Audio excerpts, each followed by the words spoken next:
listening to the Fun Never Ends podcast with Metalhead Nelson.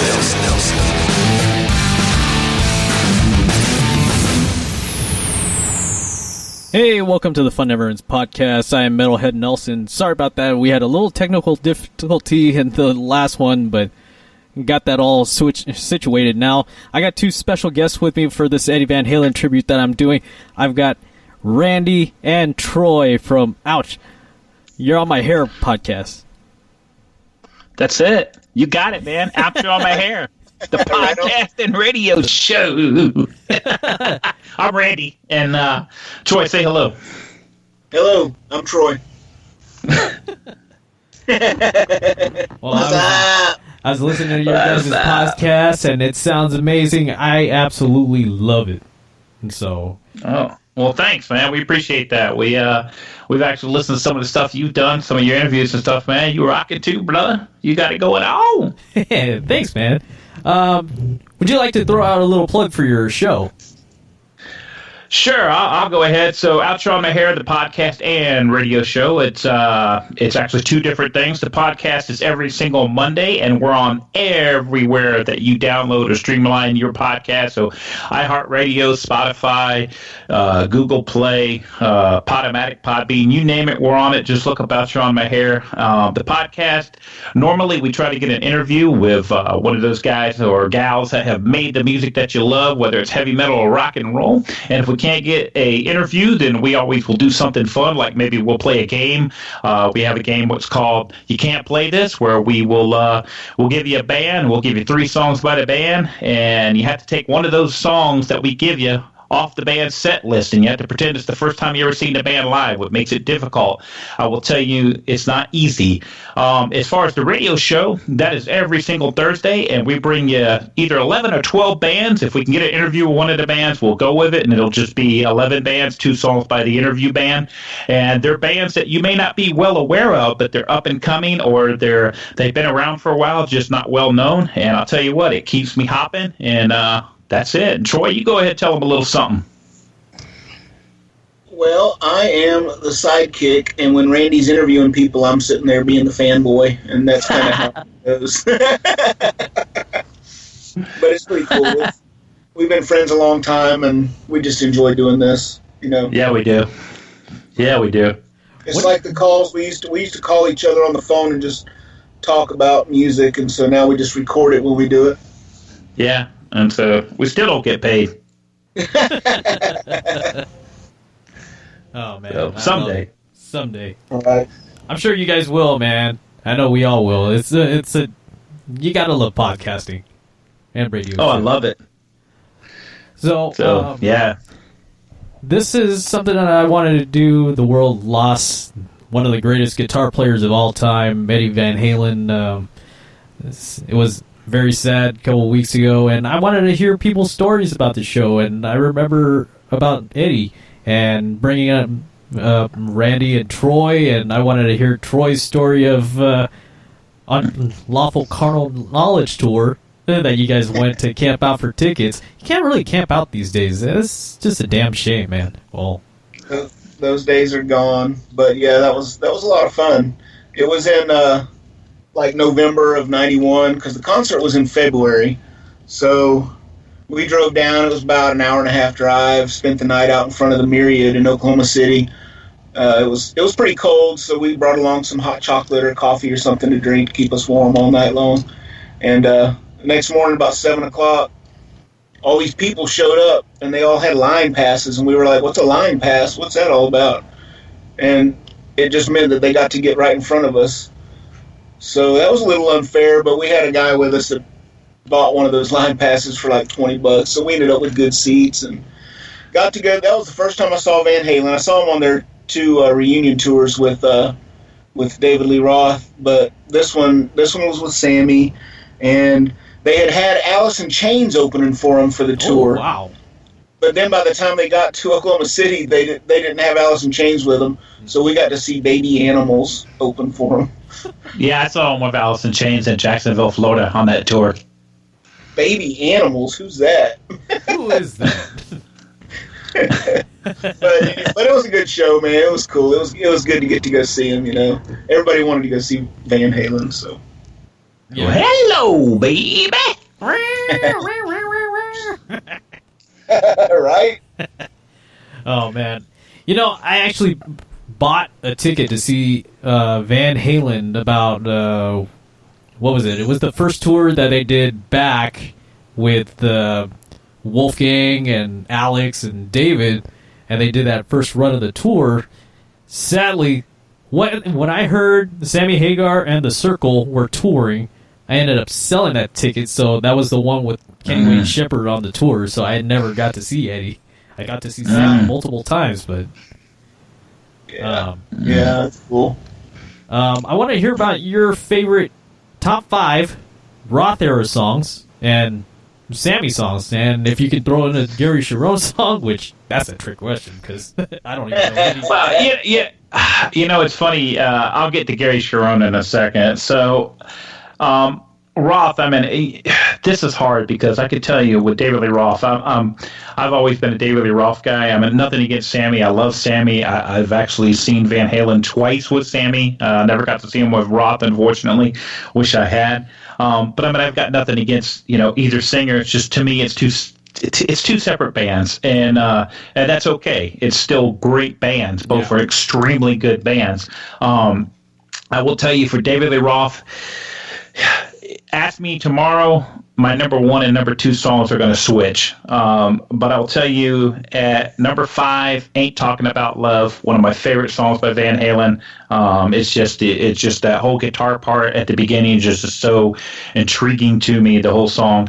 Number 4, Dirty Movies. I just love that song. It's got that full brown sound that Eddie is known for, the guitar. 3rd, Jamie's Crying. I mean, I love Alex's drums in that, and I like that, and I just love the guitar. I love the vocal, everything. Number 2 for today, and it'll switch tomorrow, but number 2 today would be Panama. And number 1, Hear About It Later. I just love to Hear About It Later. It's always been one of my favorite songs by Van Halen with David Lee Roth. Now, as far as Sammy, I will tell you, number 5 would be Top of the World. I think it's a great song. And it just truly, the two of those guys just gelled when they were friends and buds. They were making great music. Number 4, Can't Stop Loving You. I love the whole concept of the song. I love the lyrics, everything about it. Number 3, Finish What You Started. Man, that guitar riff by Eddie is just unbelievable. Number 2, would be Amsterdam. I spent a lot of time in the Netherlands, and so that song, when I first heard it, I was like, "Oh, this is great!" Because I mean, I know the area, I know the Bullfrog. Not that I ever went in there and did anything, but I've been into Bullfrog. But I do know that whole area. Number 1, my favorite Sammy Hagar song with Van Halen has always been "Summer Nights." I love everything about it. The video when it first came out, the Live Without a Net VHS tape that came out back in the day was just phenomenal. As far as Gary Cherone goes, I had Van Halen 3. I had that album, and I tried really hard to get into it, but I just never could get into it. And a couple years ago, I actually put it back on again. Mm-hmm. It's not a bad album. It's just not Van Halen. It's the lead singer from Extreme with Eddie Van Halen playing guitar and Alex on drums. It just doesn't do it for me, and I hate it because I love Gary Cherone. I love Extreme. I can tell you when I saw Extreme at the tribute to Freddie Mercury concert, they blew it away with their melody of Queen songs, medley. Sorry, not melody, medley. I'll get the word out. Troy will tell you I can't talk, but that's. Yeah, I'll let him say his songs now.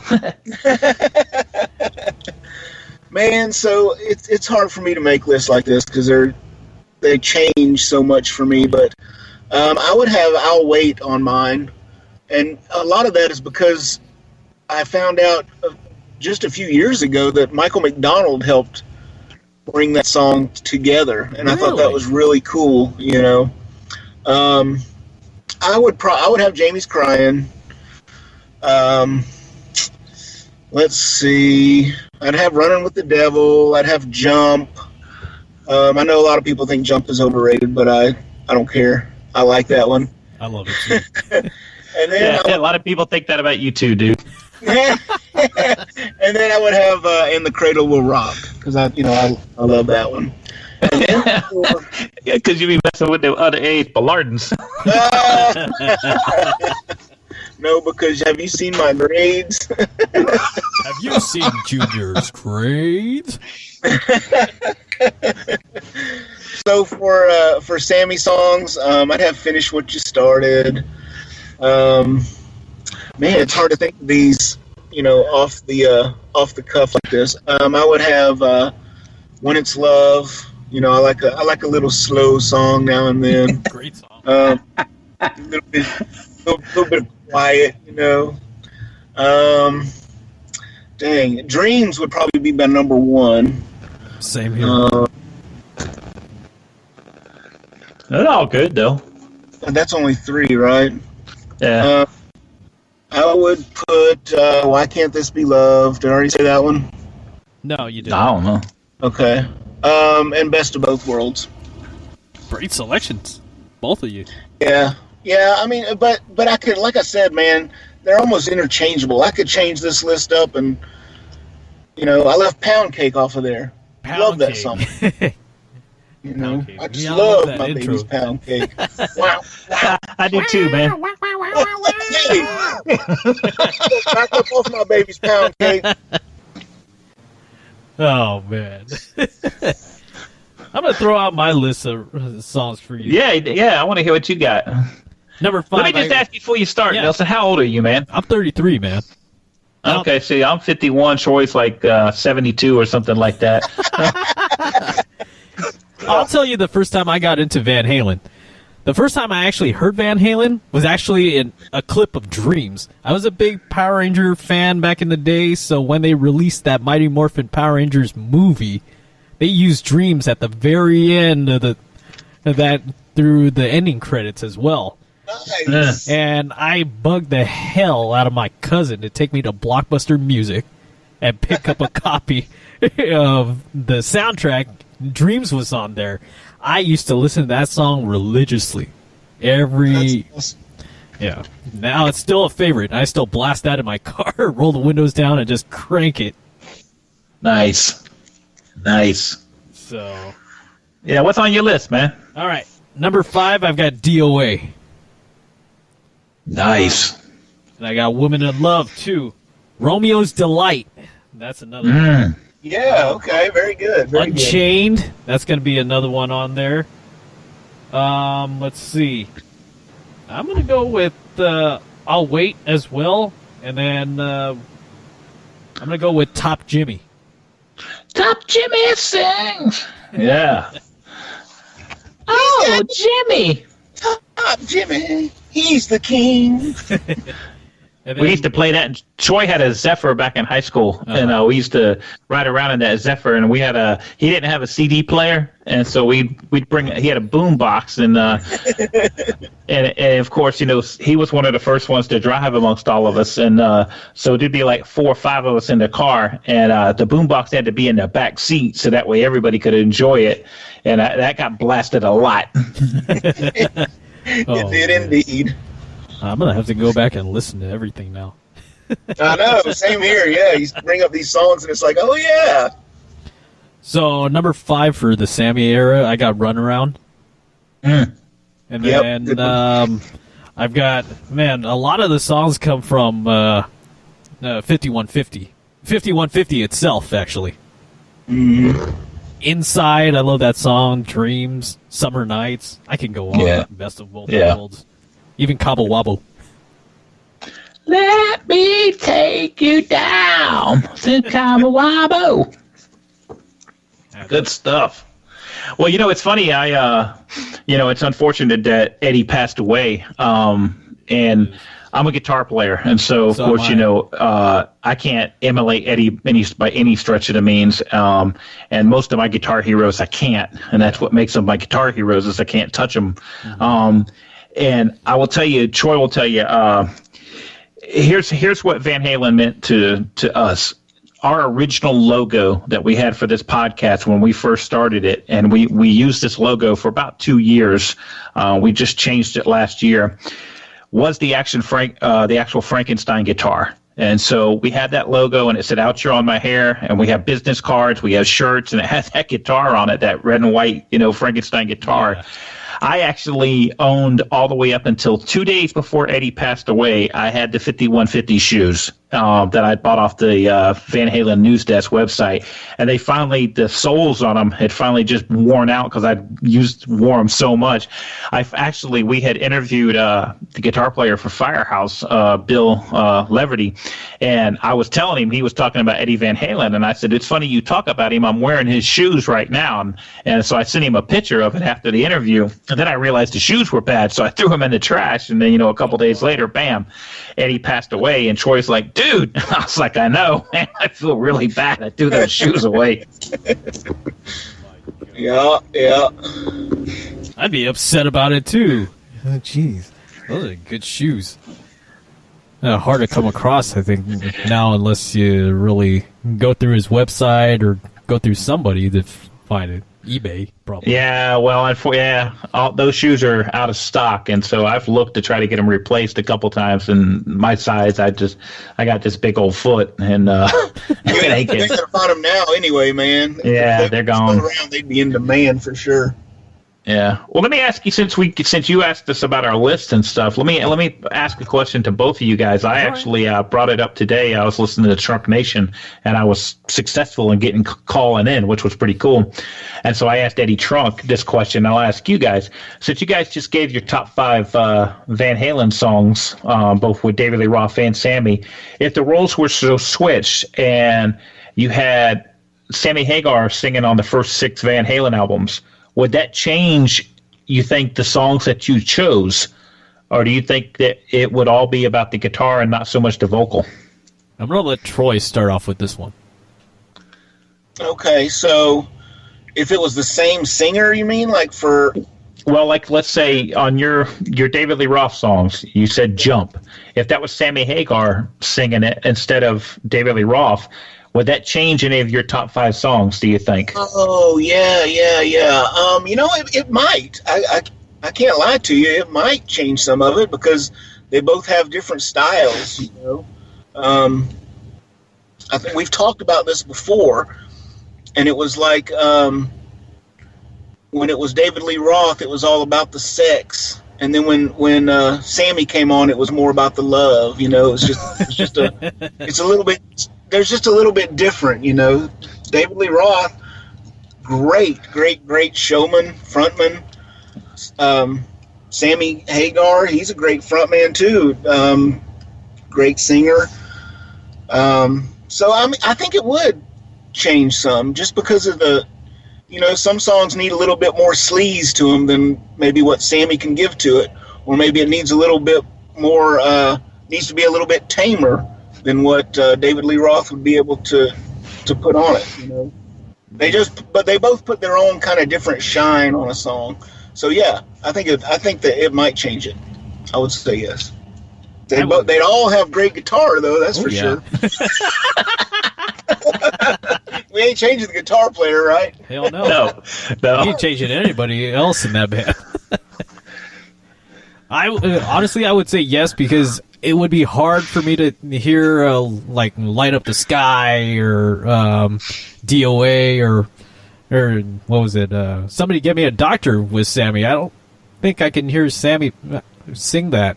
It's got Roth's got that vibe that can do that, and I don't think Roth can really sing Dreams or Why Can't This Be Love or Best of Both Worlds, even Summer Nights. Well, it's funny you mentioned Gary Cherone earlier, and when they toured with Gary Cherone, that was the first time they brought out some of the older Van Halen songs that they had not done since David Lee Roth. And you mentioned Nelson Romeo's Delight. Yeah. That was like the second song on the set list, second or third song. And Gary Cherone killed Romeo's Delight when he sang it. And so the thing was, I think when they got Gary Cherone in the band, they were looking for the little bit of sleaze of David Lee Roth, But like Troy said, they were looking for the guy that can bring the love too, which Gary Cherone can because of his vocal skills and ability. He could actually do the Sammy stuff, but he could also do the Dave stuff. But unfortunately, I think a lot of the problem with it was Eddie was obviously struggling seriously with some major substance abuse at the time. And it shows up in the videos, it shows up on the tour, and his playing ability was not what we were used to. Yeah. And so I think that's what made that band, it just didn't work with Gary Cherone because of it. I think a clean and sober Eddie with Gary Cherone, I think it might have turned some heads if they would have gave it another shot. Yeah. I think it would have changed a lot, especially in that reunion tour. I remember listening to a lot of Sammy Hagar's audiobook for Red, My Life in Rock.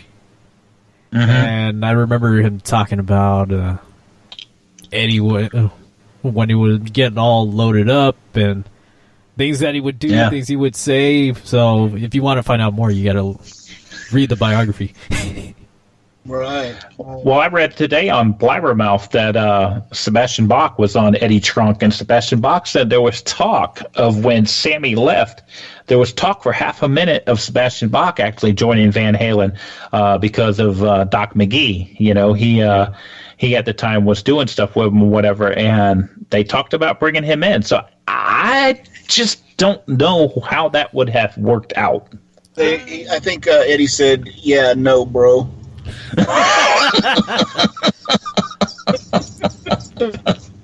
Thanks, bro, but no really thanks, bro. But it's not a fit. It's not a fit at all.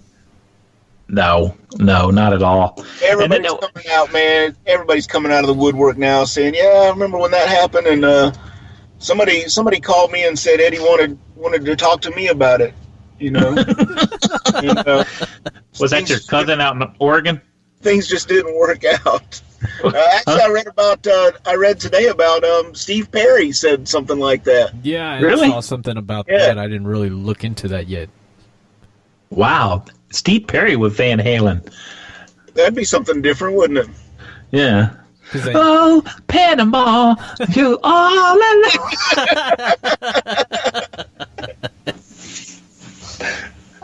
I should have been gone. Knowing how I made you ain't talking about love. Oh, man. Lying beside you, can't finish what I started. It happens to everyone once in a while. Oh, man. Ballad of the Old Man. Yeah, my goodness. I remember hearing something a long time ago before I think it came up again. I guess during the end of the Roth era, Eddie had went to Gene Simmons and tried to audition to be in Kiss. How do you think that would have worked out if something like that would have happened? Never. Never. No way. Here's not happen, man. Here's the thing. All right, David Lee Roth. Troy so eloquently put it, man. David Lee Roth is a front man, and Troy and I have talked about on our podcast. We actually did an entire episode where we named a bunch of singers, and we tried to decide between the two of us: was the person a front man or front woman, or were they just a singer of a rock and roll band? Because there is a difference, and there's nothing against somebody who's a singer in a rock and roll band versus somebody who's the front person. David Roth is a front person. If he would have joined Kiss, there is no way the ego that Gene Simmons has would ever have allowed anyone to have that amount of stage presence on there. Paul Stanley has a huge stage presence, yes, he did, but it's controlled because Gene has his side of the stage, Paul has his. If you notice, you don't see Paul Stanley running around too much. He stays kind of in his area because that's, I think, how they keep people. We're going to do cold gin, people. So, you guys want to sing? Yeah, I want to tell you a little story. No, I could not see David Lee Roth doing Kiss. First off, he ain't going to put the makeup on. He put that kabuki makeup on, though, with all those tattoos he has now. Yeah. Yeah, he does. So. So he wore that makeup in whatchamacallit when he came out with his give me a glazed donut and a bottle of anything to go. Oh man. So yeah, it's just it's funny. I think I was thinking about this earlier when I was thinking about when you had sent us the message talking about coming on the show, and I was thinking if I went up to 20 people and I asked them, just random people I don't know, even before Eddie Van Halen died, can you name 5 guitar players? I'd be willing to bet you out of those 20 people, I'd say 16 of them would at least have mentioned Eddie Van Halen as part of the 5. I mean, because everybody knows Eddie Van Halen. I mean, there's no one that did not know who he was. And, Jump would be the first song if they're not a metal fan or a rock and roll fan, Jump would be the first song they probably would say because everybody knows that song. It gets played at stadiums, in between, games or whatever, or plays or whatever. So everybody knows that keyboard part. Oh, yeah. But so that just speaks volumes from this kid who was born in the Netherlands, comes to America with his family and his brother and speaks no English, is bullied because he doesn't speak English, and then becomes this master of a guitar player and also an extremely good keyboard and piano player that we never ever got to really hear the true depths of what that guy could do on the piano. I'm hoping someday they open up that vault and all those video stuff he has in that 5150 studio comes out and we get to hear just massive amounts of Van Halen stuff for years to come. So we'll see what happens. I hope so. They were classically trained, so there's got to be some recording within that studio, within that 5150 studio, with them playing something classical. Yeah, that'd be very cool to hear. Yeah. Well, he was recording. I remember reading because I used to read all the guitar magazines and stuff, and they said he was always recording. And I don't remember what song it is, but on one of the Van Halen albums, you actually hear him plucking the strings on the inside of the piano. Mm-hmm. And that's like at the tail end of one of the songs, and it's kind of an instrumental thing, and you just hear him bling, bling. I mean, just plucking the strings of the piano, playing something, and it's like, who does that? So, and then puts it on an album. I think I know which song you're talking about, but it's not coming to me right now. Yeah. I believe it was on the Sammy Hagar era album, if I'm not mistaken. Yeah, was it Bachnalium or something, I think? So something like that. Yeah. Just crazy, man. Yeah, no kidding. So, man. But well, I'll tell you this much, man. I'm looking forward to Wolfgang's album when it comes out. I mean, and I hope people understand it's not a Van Halen album. It does have a guy who has the last name Van Halen, but it's going to be totally different than what everybody I think is expecting. And I hope they give it its just due and listen to it for what it is, that it's Wolfgang putting his stamp on music, and do not try to compare it to anything that's of his father or even his uncle. It's his music, So I think he had a good teacher. Yeah, he did. Very true. Very good teacher. So I watched this little video on YouTube, and the house, the childhood home of Eddie and Alex is all filled with, in Pasadena, which is about 30 minutes west of me, has all this Eddie Van Halen writing and memorabilia, just as they mourn Eddie. And then where they're in that rehearsal studio that they used to go to in Pasadena, that's all decked out. Somebody took chalk and really decked out the whole sidewalk. Wow. Man, you ought to take a ride over there and check that out. I should. One of these days. I got to find out where the hell that house is first. Right? So, that's pretty cool. Yeah. Dude. Well, let me ask you this much, all right? So you got the first 6 Van Halen albums with David Roth. So you got Van Halen 1, Van Halen 2. You've got Women and Children First. Women and Children First.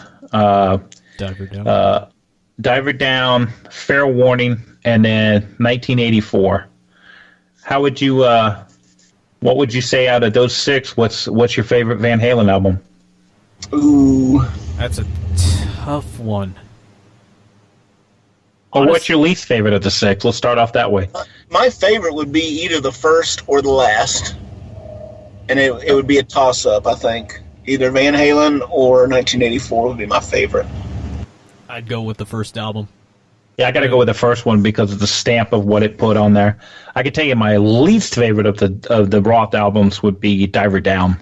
Yeah, that's what I was going to say too. I'd have to agree on that one. My second one probably would be, for me, it would be Women and Children First, because, like I was telling you offline, that was the first album I ever owned by Van Halen. It was because my sister had thrown it in the trash because she was going through a phase in her life. She was getting rid of all her rock and roll albums, and I went out the trash and grabbed it, and that became, my favorite. Next, because I'm a guitar player, I'm going to put Fair Warning at number 3 because it's just phenomenal guitar stuff on there. Then it's a toss-up. I probably would say 1984, then Van Halen 2, and then the least favorite would be Diver Down. Yeah, there's a lot of good stuff on Fair Warning.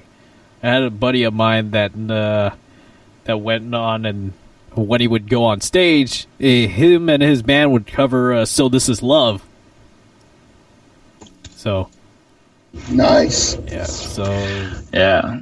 What about you, Troy? What would be your number 2, man? I mean, so if you're switching them up between 84 and Van Halen 1, what would be your number 3 then?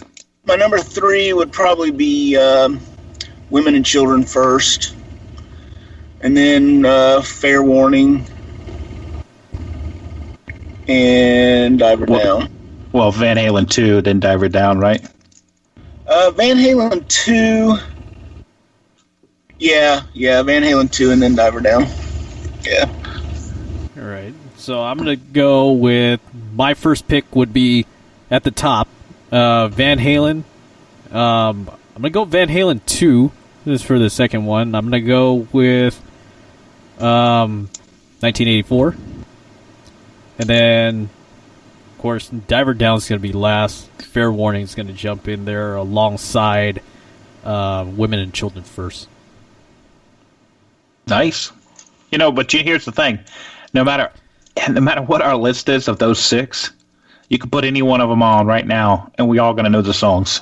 That just speaks volumes on how good those songs are. Because you could take a list of other albums by other bands and list like the first 6 albums, and you might name an album, and I'll be like, bro, I only know 2 songs off this album. I never owned it. I don't know anything. But all 6 of those, oh yeah, I've owned them at one point or another, either on album, tape, CD. So, or Troy had them all through Napster.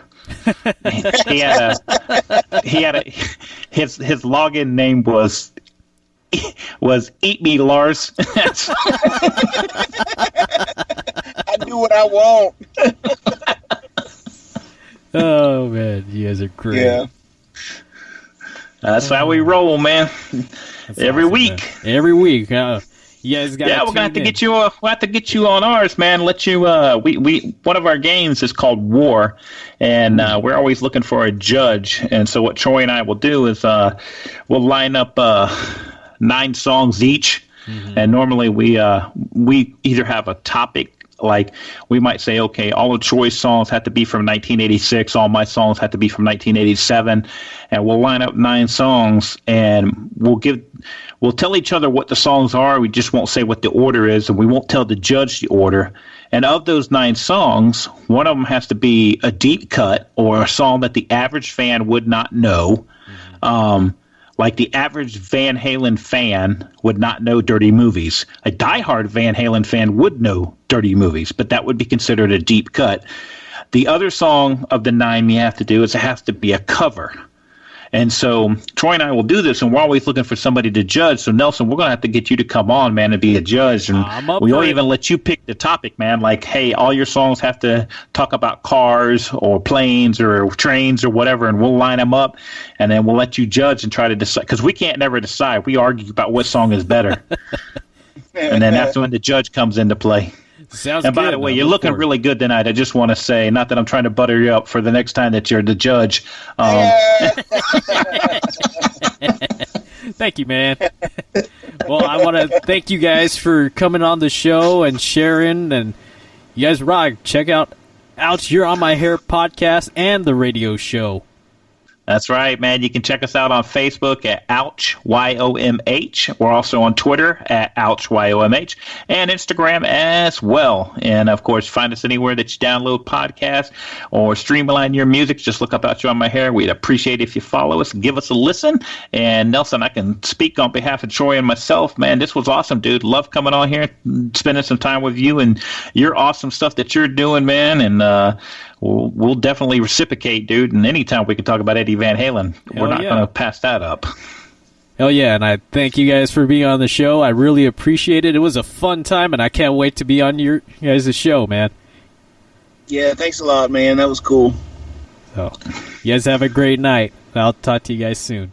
All right, see you later. Later. So, I'd like to thank those guys for coming on, and I'm gonna actually read a couple things from I have a friend named Henry that wanted to share his story, but he sent it to me on Messenger, so I'm gonna go ahead and read it. This is my friend Henry. EVH was a big influence when I heard him in '79. I was still into Kiss, so I caught it a year later, but once I heard Eruption, I knew it was definitely hearing something I haven't heard before. My room was wall-to-wall Kiss posters, including the ceiling. Slowly but surely, it was 50-50 Kiss and Van Halen, but mostly Van Halen pages from guitar magazines I read. Everything Eddie was in, was totally obsessed with his playing and mindset on how to achieve, or at least was what influenced him. Practicing techniques, I went on about 2 hours a day to 6 hours easily. My first concert was Fair Warning, which my sister drove me to. She was very cool, and even today I feel a little stuck or inspiration. I listen to anything EVH, and his phrasing always teaches me something. Eddie, will always be part of my life. I also went to the '83 US Festival and Monsters of Rock. Everything from then to the last show at Glen Helen in 2015. Never thinking about that'll be the last time I seen him. And that was a great story. And I've got a couple more stories that I'm going to play for you that I had people call in about. I'm going to go ahead and play that right now so you can see. I was trying to get at least 25 people, but this really did justice. I'm going to go ahead and play it, and here we go.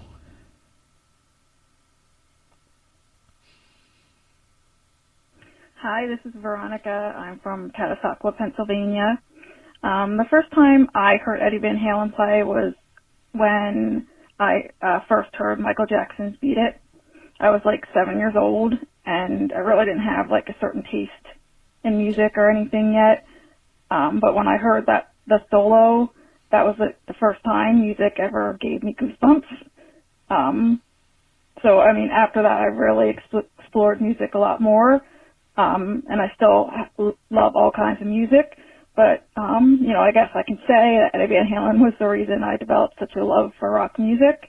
And, that solo is still one of my favorite guitar solos to this day, just because it just reminds me so much of good times, I guess.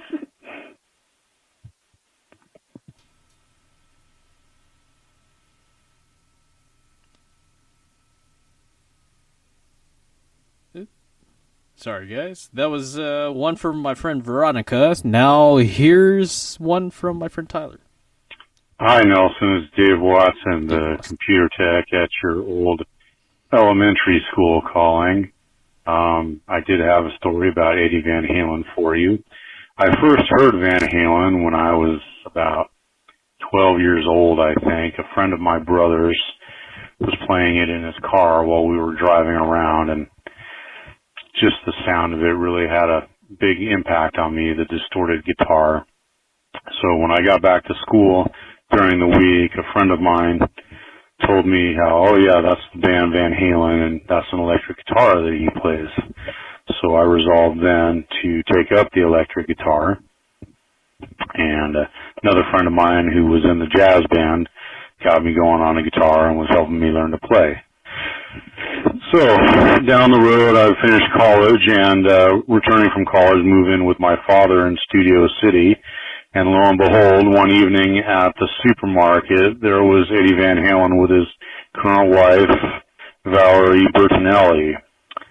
So I gathered up the nerve to walk up to him and speak to him, and I got a chance to tell him how much his playing had influenced me by picking up the guitar and going through with the band. And he said, "Oh, don't tell me that." And he signed one of those small paper bags that they put the wine bottles in at the market, and after that we left. So he was very kind about being approached. Anyway, good luck with your podcast, and take care.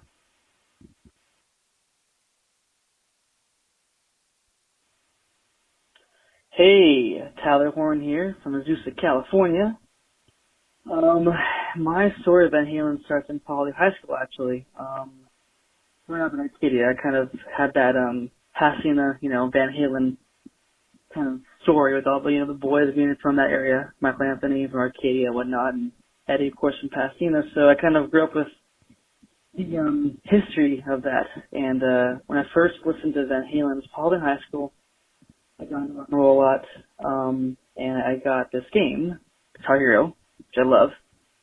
And they came out with a Guitar Hero Van Halen game. So I knew who they were and what they were doing and what kind of music they would love. I love the music, love the era, love the background of it all. Well, what did me the most was when I heard Eruption. Obviously the big swinging song from Mr. Eddie Van Halen, and the amount of intricacy on each note when he played it, and it's just a huge difference of tone and sound when he came out, and he just rocked it, like he just owned it. And he pioneered that sound. I mean, I don't think anybody's came around to do that kind of thing since Hendrix, probably. A few of those guys who created that kind of tone. Page, of course, is one of them. But Eddie was just, of course, it's a sad moment in rock history. He's just an icon like Eddie. He changed rock guitar forever, in my opinion. And he'll be missed. So that's my little Van Halen story, and I hope you enjoyed that. And take care. Have a good one. Bye.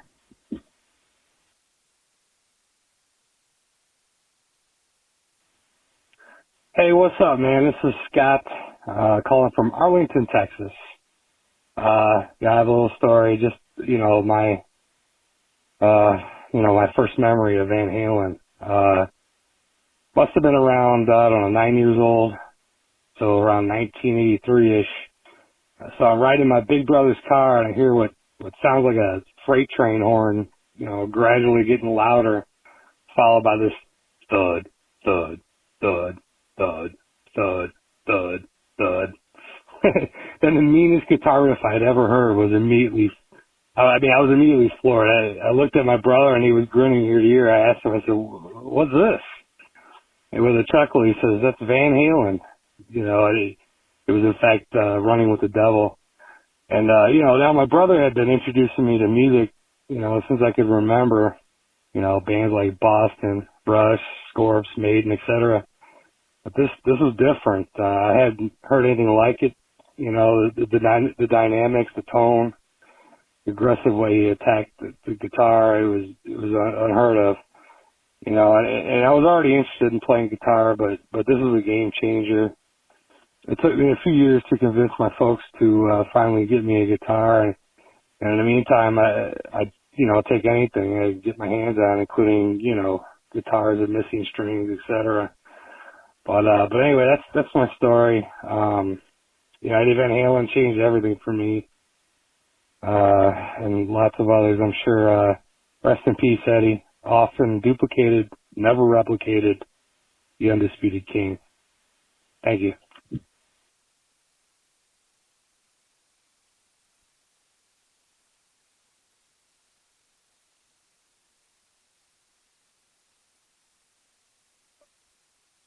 Hi, Nelson. This is Val, OC Angel, Johnny's Angels, calling from Huntington Beach, California. I grew up with listening to Eddie Van Halen way back when I was in middle school and high school to college, followed him. The whole family loves him, enjoyed his music, and was so sad of his passing. But a memory that I have of the group and him, is that he always sang uplifting rock music. Always made me feel motivated to do something like jump. So just a little memory of him, and I know a lot of people were so saddened, but lots of memories to keep us going, and will forever be in our hearts, and prayers to the family. Okay, that's it. Thank you. Bye. Have a good day. Bye.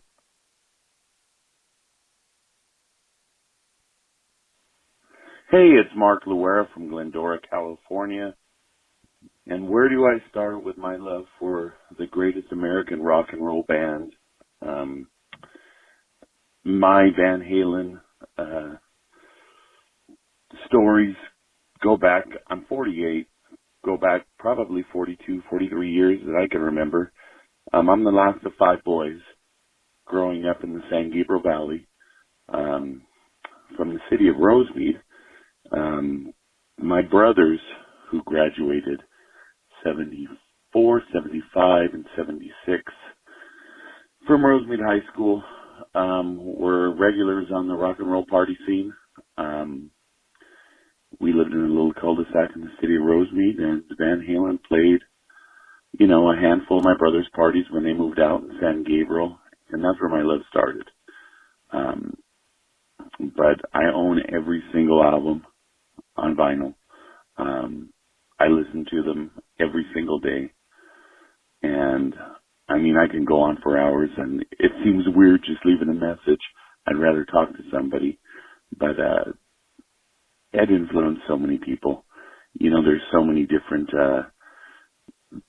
stories you hear, especially growing up here in the San Gabriel Valley, of how people interacted with him and whatnot.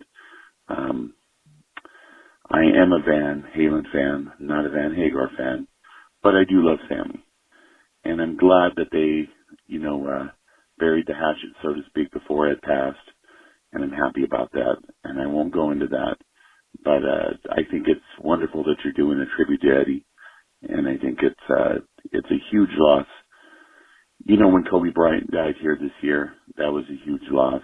And I'm glad LA Radio paid tribute to Eddie here on KLOS.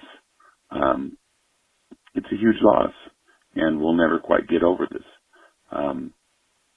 But anyways, rock and roll, and do yourself a favor. Hang up, the show, and play some Van Halen. All right.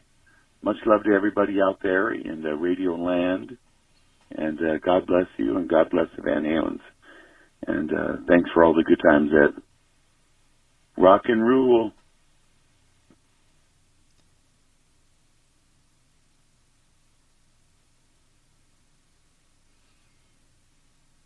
I've got another one for you.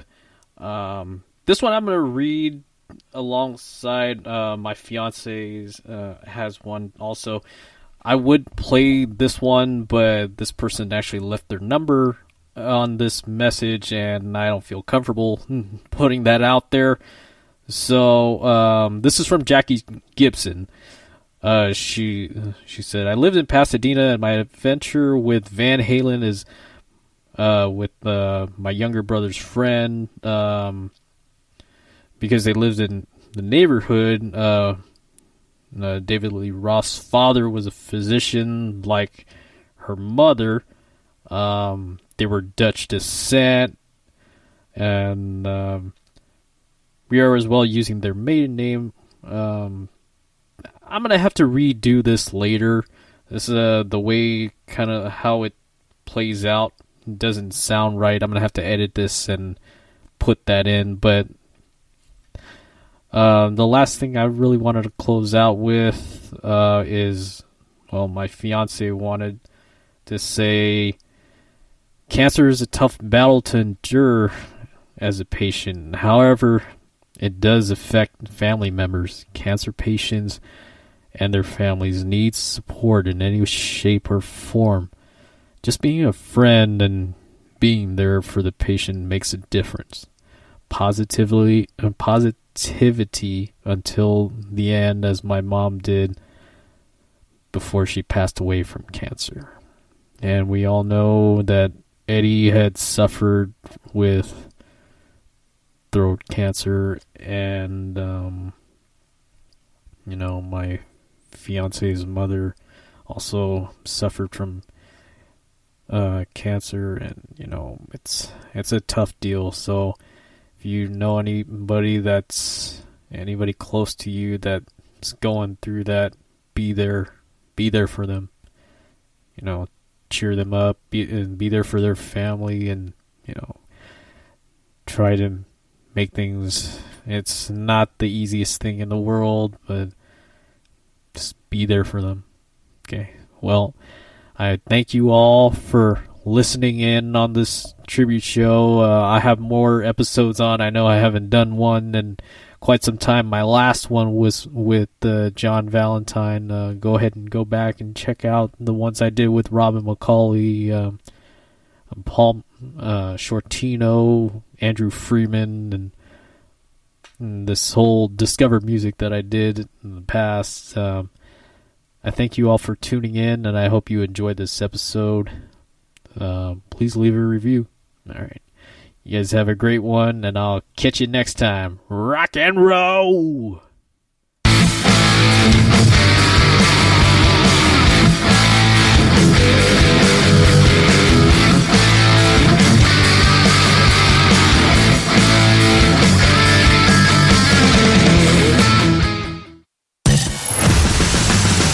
You're listening to the Fun Never Ends podcast with Metalhead Nelson.